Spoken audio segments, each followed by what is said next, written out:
Welcome to the Pariksha Academy. Today's topic is Geological Evolution and Rock Structure of India. Geological Evolution and Rock Structure of India. India's present geological structure is the result of geological processes operating over billions of years. Its major components include the ancient stable peninsular block, Gondwana sedimentary basins, the vast Deccan volcanic province, the young Himalayas and the recent alluvial deposits of the Indus-Ganga-Brahmaputra plains. The geological structure of India can broadly be understood in terms of three major units: the ancient peninsular block, the young folded Himalayan region and the extensive alluvial plains lying between them. Peninsular India represents the oldest and relatively stable part of the country. Much of its basement consists of Precambrian rocks containing evidence of some of the earliest geological events in the Indian subcontinent.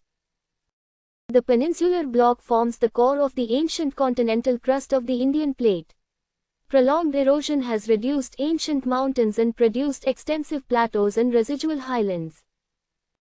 The Indian landmass was once part of the great southern supercontinent known as Gondwanaland, which also included landmasses corresponding to present-day Africa, South America, Antarctica, Australia and Madagascar. Fragmentation of Gondwanaland began during the Mesozoic era. The Indian plate separated from the other landmasses and started moving northward. As the Indian plate moved northward, the Tethys Sea located between India and Eurasia gradually narrowed. Large quantities of marine sediments had accumulated in the Tethys Sea. During convergence of the Indian and Eurasian plates, compression, folding and uplift of these sediments played an important role in Himalayan mountain building. The collision between the Indian and Eurasian plates became significant around 50 million years ago. Subsequent convergence led to progressive uplift of the Himalayas and the Tibetan Plateau. The Indian plate continues to move towards the Eurasian plate. Consequently, the Himalayas remain geologically active and relatively young mountains. Continuing plate convergence produces folding, faulting, earthquakes, landslides and geological instability throughout much of the Himalayan region. Archean rocks are among the oldest rocks of India and are widely distributed across the peninsular region. The Archean rock complex mainly consists of ancient igneous and metamorphic rocks such as granite, gneiss and schist. These form much of the fundamental geological basement of peninsular India. The Davao rock system consists mainly of ancient metamorphosed sedimentary and volcanic sequences. Its development is associated with early geological processes affecting the ancient peninsular crust. Davao rocks are economically important because they contain valuable deposits of iron ore, manganese, gold and several other metallic minerals. The Davao formations are particularly well developed in Karnataka, while related ancient rock formations occur in Maharashtra, Madhya Pradesh, Jharkhand and other parts of peninsular India. The Davao and Kolar regions of Karnataka have historically been associated with gold mineralization in ancient geological formations. The Kadapa rock system developed in several basins over the older Precambrian basement. It consists predominantly of ancient sedimentary rocks such as sandstone, shale and limestone. The Kadapa basin is particularly well developed in Andhra Pradesh and represents an important sequence of relatively less metamorphosed Precambrian sedimentary rocks. The Vindhyan rock system consists predominantly of sedimentary rocks such as sandstone, shale and limestone. Vindhyan formations are extensively developed in central India, particularly across the Vindhyan region and areas associated with the Sun Valley and adjoining central Indian highlands.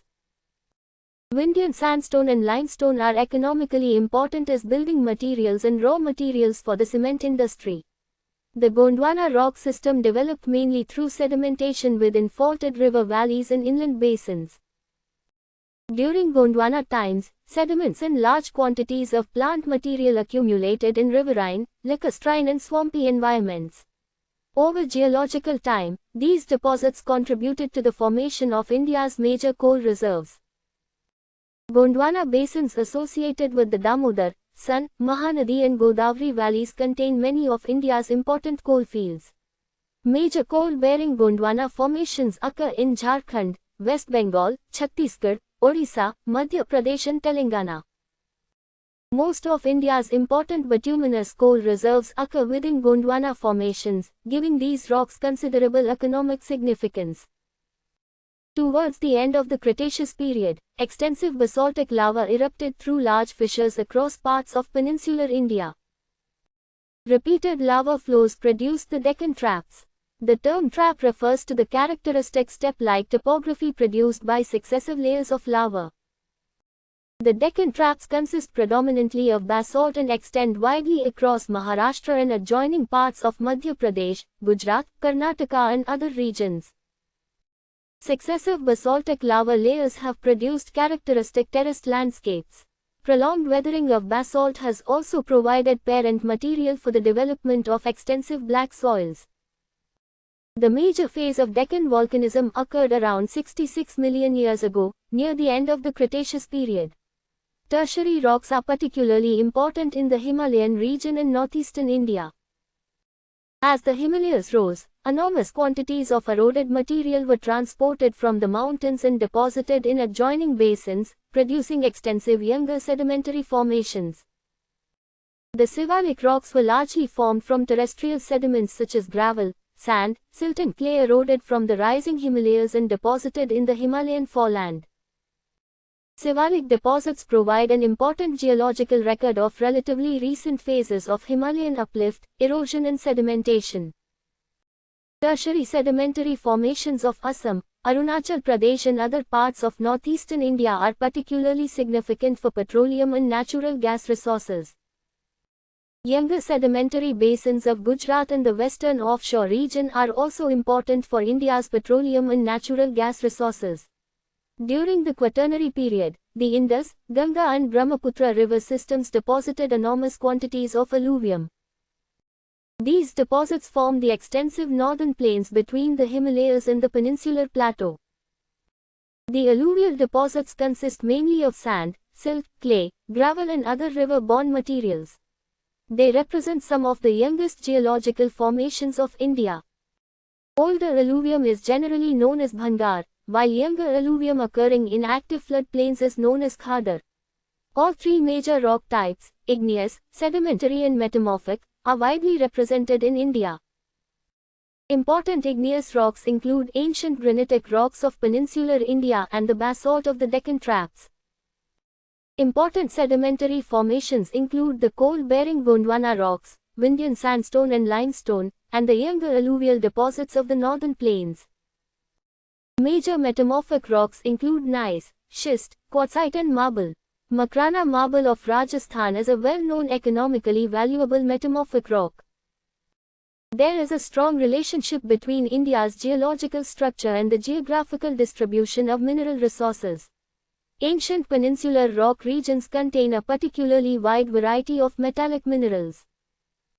The Chota Nagpur Plateau and adjoining ancient rock regions are important for iron ore, manganese, bauxite, mica and several other mineral resources.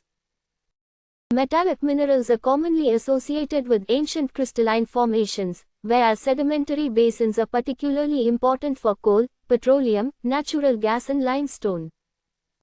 India's geological structure also strongly influences its relief. Resistant ancient rocks support the peninsular plateau and residual highlands, whereas younger alluvial deposits form the extensive level plains of northern India. Faults and rift structures have influenced several important landforms in river valleys. The Narmada and Tapi valleys are major examples of structurally controlled drainage. Peninsular India is generally regarded as a relatively stable geological block, but it is not completely free from earthquakes. Reactivation of ancient faults can generate intraplate seismic activity. Earthquakes in Kutch and some other peninsular regions demonstrate that significant geological stress can occur even within old and relatively stable continental areas. India's geological evolution can be understood chronologically as ancient Precambrian basement formation, Dawa geological development, Kadapa and Vindhyan sedimentation, formation of Gondwana basins, Deccan volcanism, Himalayan mountain building and finally extensive Quaternary alluvial deposition. For examination purposes, Archean rocks should be associated with India's ancient geological basement, Davao rocks with metallic minerals, Gondwana rocks with coal, Deccan Traps with basalt, tertiary formations with the Himalayas and petroleum-bearing sedimentary basins, and quaternary deposits with the northern alluvial plains. For map-based study, particular attention should be given to the Davao region, Chota Nagpur Plateau, Vindhyan Basin, Damodar and other Gondwana basins, Deccan Trap region, Young Himalayan Fold Belt and the Indus-Ganga Brahmaputra alluvial plains. Thank you very much for joining us. For more useful study material, please like and share this video, and subscribe to the Pariksha Academy channel.